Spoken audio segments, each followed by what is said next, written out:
Doctor कफील खान देश की सुरक्षा के लिए खतरा बताया गया है। डॉक्टर कफील खान अगर बाहर आएगा, बच्चों का विशेषज्ञ है, बच्चों के उपचार के विषय में अगर आपको जानकारी हो, पीछे उत्तर प्रदेश की सरकार ने बीआरडी मेडिकल कॉलेज में ऑक्सीजन की कमी हुई थी और उस कमी की आपूर्ति के लिए निजी तौर पर डॉक्टर कफील खान ने प्रयास किया। वहां 33 बच्चों की जान चली गई थी और निजी प्रयास करके और बच्चे जिनकी जान जा सकती है उनकी जान बचाई, ये अपराध किया। आपको मालूम है कि ये मीडिया में बात उजागर हुई थी और प्रतिष्ठा का सवाल बनाया योगी आदित्यनाथ ने, और योगी आदित्यनाथ ने कहा कि तुम्हारे को फिर फर्जी मुकदमे में उन्हें ऑक्सीजन के सिलेंडर की चोरी के मामले में जेल में डाला गया। 7 महीने जेल में रहे निर्दोष कफील खान और उसके बाद बाइज्जत बरी हुई। एक बड़ी कमेटी बनाई योगी आदित्यनाथ ने, उस कमेटी ने उन्हें कहा कि ये बाइज्जत बरी करती जाए। दूसरी बात, 2019 में आपको मालूम हो चमकी बुखार जो आया था, जेल से रिहाई के बाद डॉक्टर कफील खान ने गजेंद्र जी स्वयं बिहार पहुंच करके जहां 155 बच्चों की तब जान चली गई थी, चमकी बुखार से बच्चों को बचाने का काम किया। लेकिन मैं आपको बताना चाहता हूं, जो देश में बाल विशेषज्ञ हैं, बच्चों के बचाने के लिए काम करते हैं, डॉक्टर कफील खान, वो हमारे देश में आज की तारीख में राष्ट्र की सुरक्षा के लिए खतरा बताया जा रहा है उनको सरकार की तरफ से। जो आज हमारे देश में बाबा साहेब की अध्यक्षता में बने संविधान की आत्मा धर्मनिरपेक्षता की हत्या की जा रही है, जो विभाजनकारी कानून बनाया गया, उसको बचाने की आवाज उठाने के लिए हमारे देश की 137 करोड़ आबादी, 135 करोड़ से ज्यादा आबादी है आज की तारीख में, उसकी नागरिकता को छीनने का जो षड्यंत्र किया जा रहा है उसके खिलाफ आवाज बुलंद करने वाले डॉक्टर कफील खान जेल में है। और देश को खतरा किन लोगों से नहीं, मैं बताना चाहता हूं आपको। डीएसपी देविंदर सिंह हिजबुल मुजाहिदीन के आतंकवादियों के साथ राजधानी दिल्ली पर हमला करने के लिए आ रहा था। 11 जनवरी को गिरफ्तार हुआ और 19 जून को उसकी जमानत हो गई, क्योंकि वो देश के लिए खतरा नहीं है। हिजबुल मुजाहिदीन के आतंकवादियों के साथ गिरफ्तार होने वाले व्यक्ति की जमानत हो जाती है। और मैं आपको बताना चाहता हूं, इसके पीछे आपको जाना पड़ेगा। आपको जाना पड़ेगा 2001 में 13 दिसंबर को संसद पर जो हमला हुआ, हमला कराने वाले मसूद अजहर जो भारत की जेल में बंद थे, और भारतीय जनता पार्टी की सरकार के कार्यकाल में 3 आतंकवादियों को कंधार पहुंचाया गया था और उसे जैश ए मोहम्मद का गठन किया पाकिस्तान के अंदर। इस क्रोनोलॉजी को आपको समझना पड़ेगा।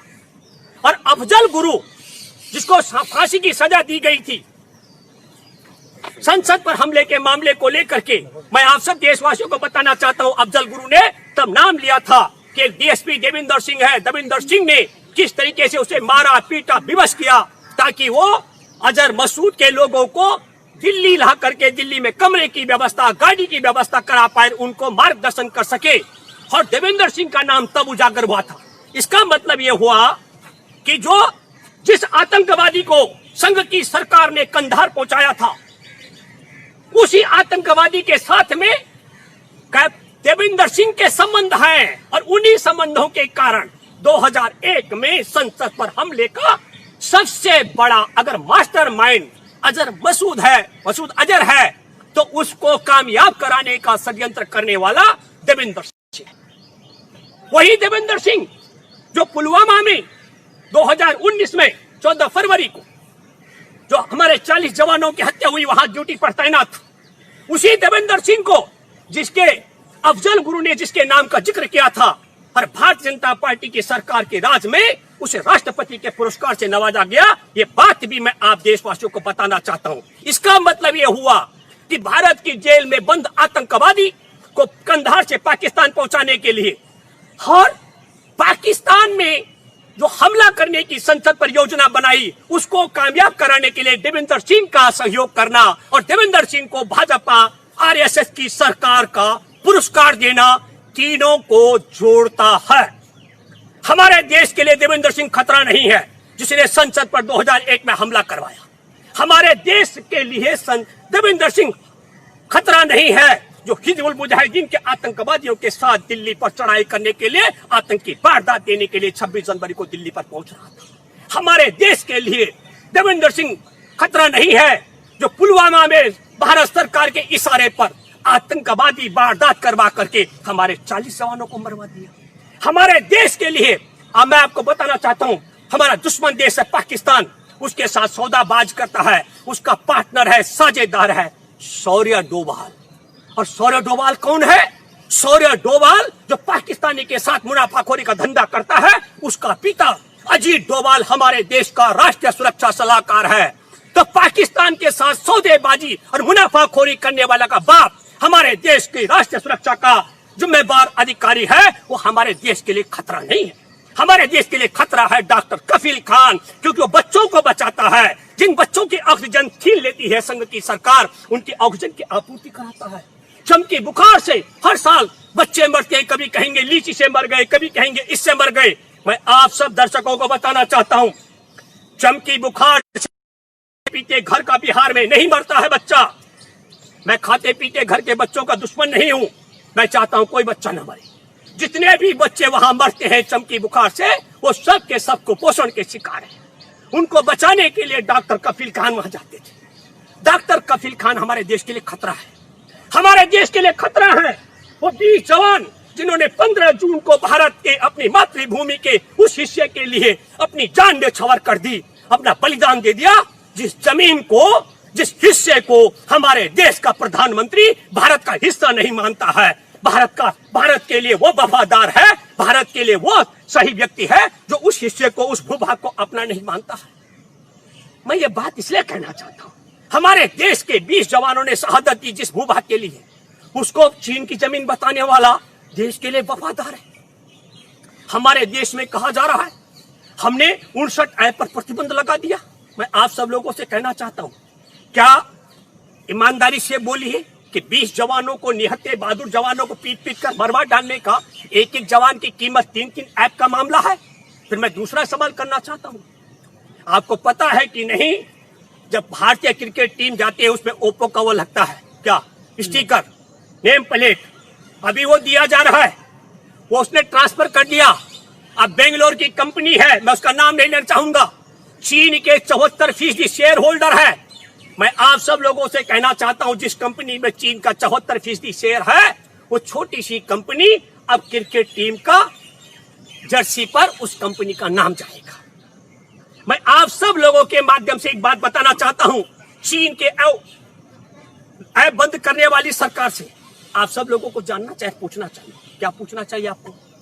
हमारे देश में अदानी ग्रुप को चीन से पैसा मिलता है, चीन का कर्जदार है अदानी, और चीन के कर्जदार अदानी को हमारे भारत का एयरपोर्ट बेच रहा है। तब हमारे देश को खतरा नहीं है कि चीनी पैसे लगा करके हमारे देश के एयरपोर्ट बेचे जा रहे हैं। चीनी पैसे की मदद से हमारे देश का रेल बेचा जा रहा है, चीनी पैसे और हमारे देश के बैंक बेचे जा रहे हैं, चीनी पैसे के आड़ में हमारे देश का एयरपोर्ट बेचा जा रहा है, हमारा एयरलाइंस बेचा जा रहा है, हमारे देश का gas authority of India GAIL बेचा जा रहा है, steel authority of India SAIL बेचा जा रहा है। और आपको बता देना चाहता हूं, चीन के पैसे से इसरो को बेचने की तैयारी ये सरकार कर रही है। मैं आपको एक और बात बताना चाहता हूं, हमारे देश के लिए कौन खतरा है? हमारे देश के रक्षा मंत्री ने कहा, जिस जमीन पर हमारे जवानों ने शहादत दी वो जमीन भारत की है। हमारे देश के विदेश मंत्री ने कहा, जिस जमीन पर शहादत दी उस जमीन को जमीन हमारी है। हमारे देश के राजदूत हैं विक्रम मिस्त्री चीन में, उन्होंने कहा कि जो जमीन जहां पर शहादत दी गई वो जमीन हमारी है। और हमारे देश के प्रधानमंत्री ने कहा, हमारी जमीन पर किसी का कब्जा नहीं है। आज भी, आज तक भी प्रधानमंत्री यही बोलता है, हमारी जमीन में कोई आया नहीं है, हमारी जमीन पर किसी की पोस्ट नहीं है। और विपक्ष ने सवाल उठाया तो कहा कि एक बात सुनो, तुम्हारा राजीव गांधी फाउंडेशन ने 90 लाख रुपए लिया था। ये सरकार है कि ब्लैकमेलर है?